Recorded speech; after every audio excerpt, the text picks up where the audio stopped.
Saudara, seorang dan Ramil di Paniai, Papua Tengah gugur ditembak anggota organisasi Papua Merdeka. Korban ditembak mati saat mengendarai sepeda motor.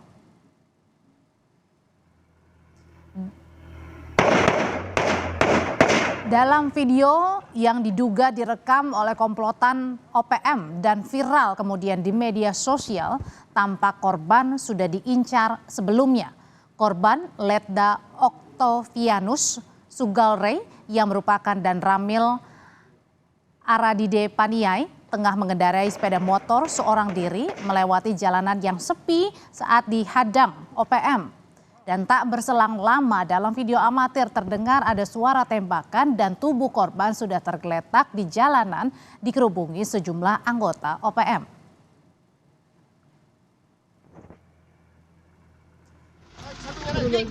Kapendam 17 Cendrawasih Letkol Infantri Chandra Kurniawan menyebut jenazah dan Ramil Aradide Paniai Letda Infantri Octavianus Sugalrey yang dibunuh oleh OPM ditemukan setelah sehari pencarian dan sudah dievakuasi ke Nabire.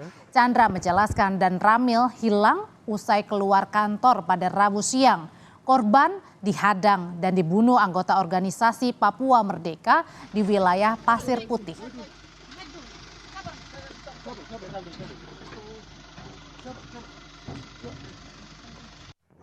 Meninggalnya ini diawali pada saat hari Rabu sore, almarhum keluar dari Koramil menuju ke kampung Pasir Putih. Namun pada saat ditunggu sampai hari Kamis pagi tidak ada. Setelah itu dicari dan ditemukan tergeletak meninggal di arah jalan ke arah Pasir Putih. Kita lihat sendiri di video itu sudah ditembak, namun begitu tergeletak tidak berdaya, masih dianiaya sampai meninggal. Tentunya ini menjadikan catatan bagi kita yang selama ini OPM selalu berteriak menyampaikan pelanggaran HAM, tapi ternyata kita bisa lihat kejadian seperti itu. TNI Saudara mengubah penamaan kelompok kriminal bersenjata atau KKB di Papua menjadi Organisasi Papua Merdeka atau OPM. Panglima TNI Jenderal Agus Subianto beralasan mengikuti penamaan oleh kelompok tersebut yakni Tentara Pembebasan Nasional Papua Barat. Agus bilang TNI tidak akan memberikan ada negara dalam negara dengan tindakan teror OPM.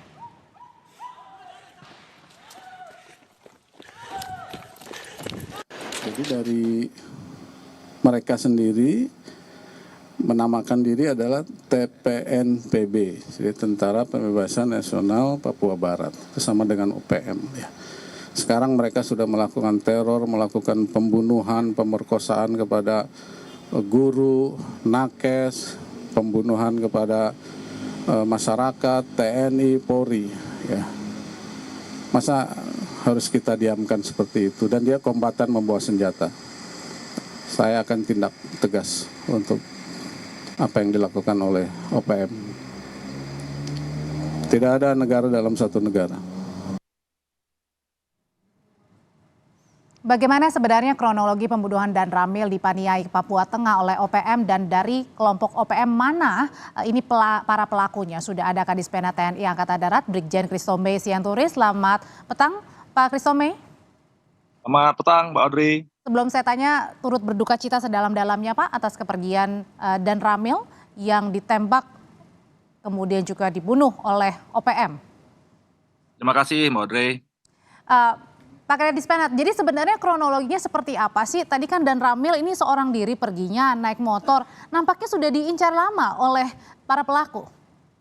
Ya, artinya memang pada tanggal 11 April 2024 sekira pukul 11 waktu Indonesia Timur, memang telah ditemukan jenazah atau almarhum atas nama Letnan 2 Infantri Octavianus Sugalrey yang saat ini menjabat sebagai Komandan Ramil 170304 Aradide Paniai. Jadi jenazah ditemukan di Jalan Trans Ena Rotali Aradide, Pasir Putih, Distrik Aradide.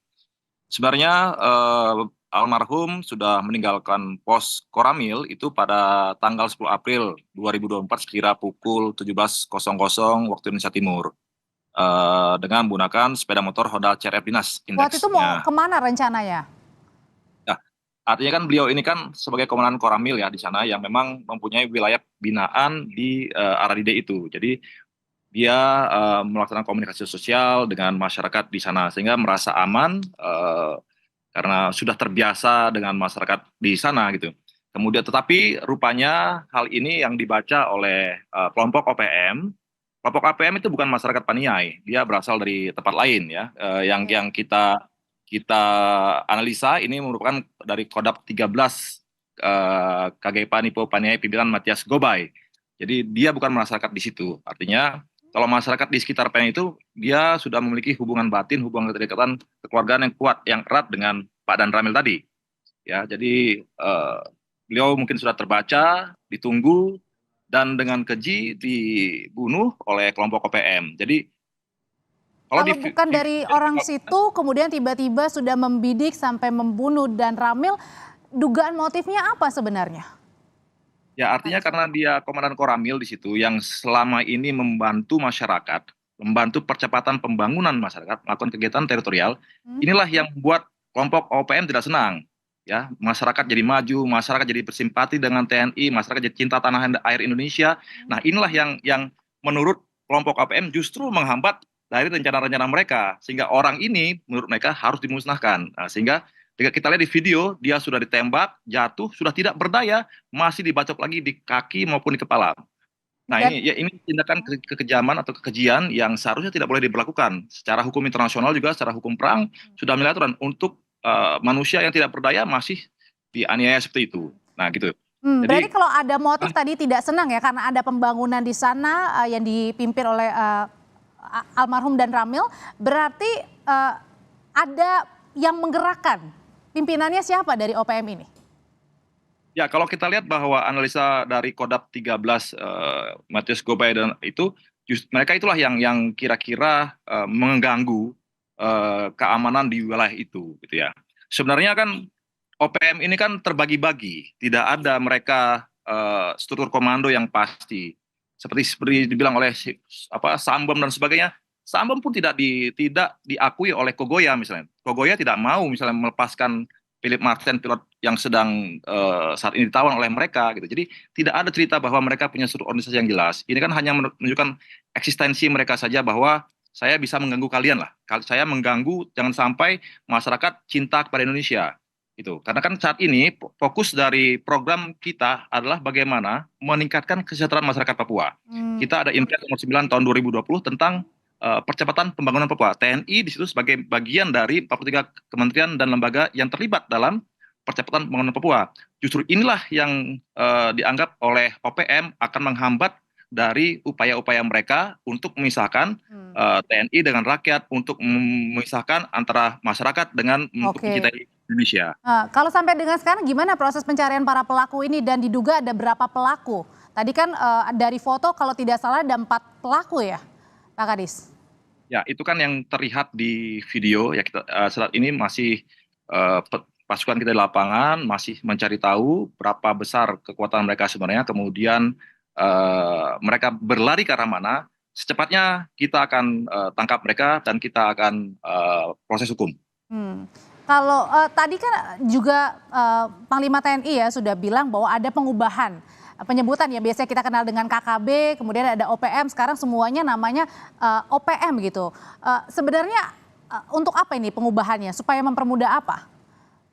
Ya, artinya kan OPM, kenapa disebut OPM, Organisasi Papua Merdeka, kan artinya mereka ini terdiri dari front politik, front bersenjata, front clandestine, front diplomatik di luar negeri, dan sebagainya. Sehingga secara utuh lebih bagus penyebutan adalah OPM tadi, karena mereka tadi sudah menyebutkan front-front tadi, mereka bersenjata, mereka punya front politik, mereka bahkan ada yang di luar negeri, sebagainya. Jadi kalau hanya disebut pakai KKB saja, saya rasa itu tidak mencakup seluruh upaya mereka itu. Gitu. Artinya Pak Kristome sudah terorganisir semua, kemudian juga semuanya punya tujuan yang sama untuk memerdekakan tadi ya, sendiri gitu ya? Betul, mereka kan berniat untuk memerdekakan diri, memisahkan diri dari Indonesia. Ya, justru itulah organisasi Papua Merdeka, OPM. Oke, kalau sampai dengan sekarang akibat peristiwa dari penembakan Dan Ramil, gimana kondisi di sana, terutama di sekitar lokasi? Apakah juga masyarakat mungkin merasa was-was, ketakutan di sana, Pak Ya, Bisma saat ini Kristomey? situasi sih sudah kondusif, jadi aparat juga sudah TNI dan Polri juga menjamin keamanan masyarakat, anggota sudah keluar termasuk untuk pasukan-pasukan yang emang ditugaskan di sana sudah mengejar keberadaan OPM dan mereka sudah mundur ini.